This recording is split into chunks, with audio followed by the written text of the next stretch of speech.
Many people believe that free market capitalism is selfish, even immoral.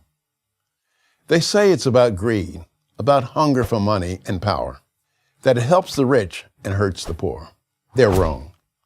The free market is not only economically superior, it is morally superior to any other way of organizing economic behavior. Here's why.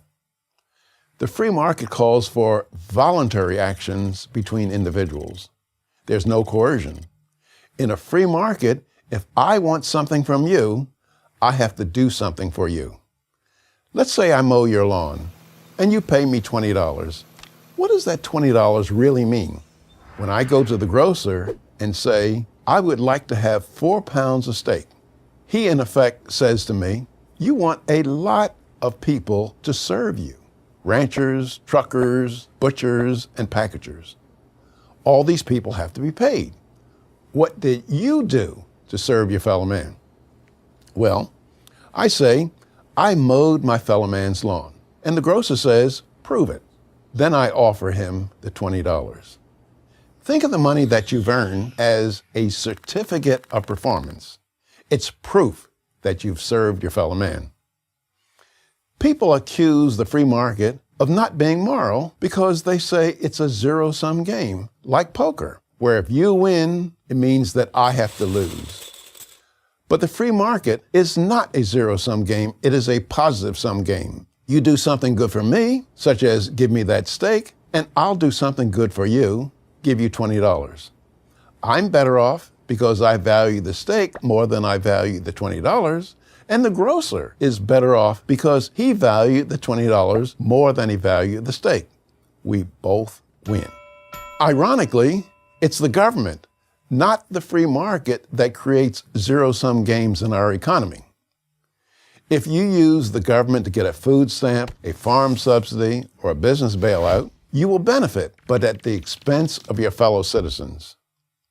Isn't it more moral to require that people serve their fellow man in order to have a claim on what he produces, rather than not serve others and still have a claim? But a lot of people ask, what about giant corporations?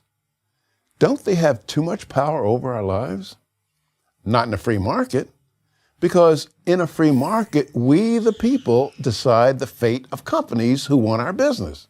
Free market capitalism will punish a corporation that does not satisfy customers or fails to use resources efficiently. Businesses, big and small, that wish to prosper are held accountable by the people who vote with their dollars. And again, it's the government that can undo this. Take the example of the American automobile industry.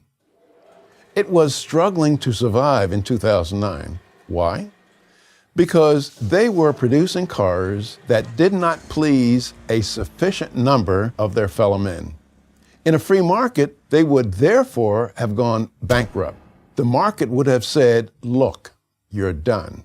Sell your plant and equipment to somebody who can do a better job. But when Chrysler and General Motors failed, they went to Washington, D.C., and got the government to bail them out. The government bailout essentially meant to them, you don't have to be accountable to customers and stockholders. No matter how inferior your product is, and no matter how inefficient you are, we'll keep you in business by taking your fellow man's money. When the government interferes in this way, it takes the power away from the people and rewards companies that couldn't compete successfully in the marketplace. That may work out very well for politicians, big unions, and corporate officers, but it seldom does for the taxpayer. That's why a free market system can only work if there is limited government. Limited government means you and I decide which businesses survive. That's the America that our founding fathers envisioned. A limited government that has only a few specifically mentioned or enumerated powers that are listed in Article 1, Section 8 of the United States Constitution.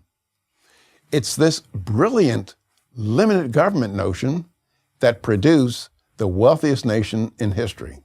In a free market, the ambition and the voluntary effort of citizens, not the government, drives the economy. That is, people, to the best of their ability, shaping their own destiny. Sounds pretty moral to me. I'm Walter Williams of George Mason University for Prager University.